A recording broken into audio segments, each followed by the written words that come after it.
আর্জেন্টিনায় কেন কোনো touch line winger উঠে আসে না? একটা ইয়াং প্লেয়ারকে টাচ লাইন উইঙ্গার হইতে হলে কি হইতে হবে? তাকে এমন কোনো প্লেয়ারকে আইডল মানতে হবে যে কিনা টাচ লাইন উইঙ্গার হিসেবে খুবই ভালো এবং ওই পজিশনে সে একজন রোল মডেল। আর্জেন্টিনা হিস্টোরিক্যালি খেলে দুইটা ফরমেশন, 4-3-1-2 এবং 3-5-2। যেই দুইটা ফরমেশনে কোনো টাচ লাইন উইঙ্গারের স্পেস নাই। 4-3-1-2 ফরমেশনে যদি দেখি, এখানে একটা অ্যাটাকিং মিডফিল্ডারের সামনে দুইটা স্ট্রাইকার থাকে। দুইটা স্ট্রাইকারের একজন হচ্ছে পিওর নাম্বার 9 আর একজন হচ্ছে রোমিং ফরওয়ার্ড। 3-5-2-তে যদি দেখি, এখানে যে দুইটা ফরওয়ার্ড অপশন, এর মধ্যে একজন টিপিক্যাল নাম্বার 9 আর একজন হচ্ছে রোমিং ফরওয়ার্ড অথবা অ্যাটাকিং মিডফিল্ডার। তো আর্জেন্টিনার যত স্কিলফুল প্লেয়ার আসছে তারা কিন্তু সবাই হচ্ছে ম্যাক্সিমাম হয় সেকেন্ড স্ট্রাইকার, না হলে হচ্ছে অ্যাটাকিং মিডফিল্ডার। আর্জেন্টিনার যদি আইকনিক প্লেয়ারগুলোরে দেখি, Messi, Maradona, Riquelme, আইমার, Ortega, Tevez, এরা সবাই কিন্তু হয় সেকেন্ড স্ট্রাইকার না হলে অ্যাটাকিং মিডফিল্ডার। তো আর্জেন্টিনার ইয়াংস্টার যারা আছে তারা যখন তাদের প্লেইং স্টাইলটা ডেভেলপ করবে তখন কিন্তু তারা এই আইকনদেরকে কিন্তু ফলো করে এবং আইকনদের মতো কিন্তু খেলার চেষ্টা করে। যে কারণে আর্জেন্টিনায় কিন্তু ঘুরে ফিরে দেখা যাচ্ছে হয় অ্যাটাকিং মিডফিল্ডার আসতেছে নাহলে সেকেন্ড স্ট্রাইকার আসতেছে, টাচ লাইন উইঙ্গার আসতেছে না।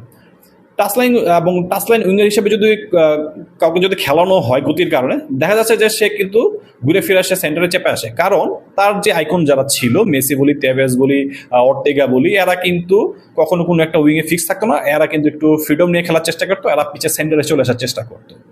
এখানে দুইটা এক্সেপশন ধরা যায়, ডি মারিয়া এবং লাভেজিকে। কিন্তু এরাও কিন্তু আসলে টাচলাইন উইঙ্গার হিসেবে শুরু করে নাই। লাভের যে শুরুটা ছিল সেকেন্ড স্ট্রাইকার হিসেবে এবং ডি মাইলের শুরুটা ছিল ওয়াইড মিডফিল্ডার হিসেবে। কিন্তু দুইজনে যেহেতু একই সাথে অনেক ফাস্ট এবং স্কিলফুল, তারা ইউরোপিয়ান ফুটবলে এসে কিন্তু খুব ভালোভাবে মানিয়ে নিতে পারে উইঙ্গার হিসেবে, টাচলাইন উইঙ্গার হিসেবে। এবং টাচলাইন উইঙ্গার হিসেবে কিন্তু তারা একটা ভালো সার্ভিস দিয়ে গেছে ইউরোপে যতদিন ছিল।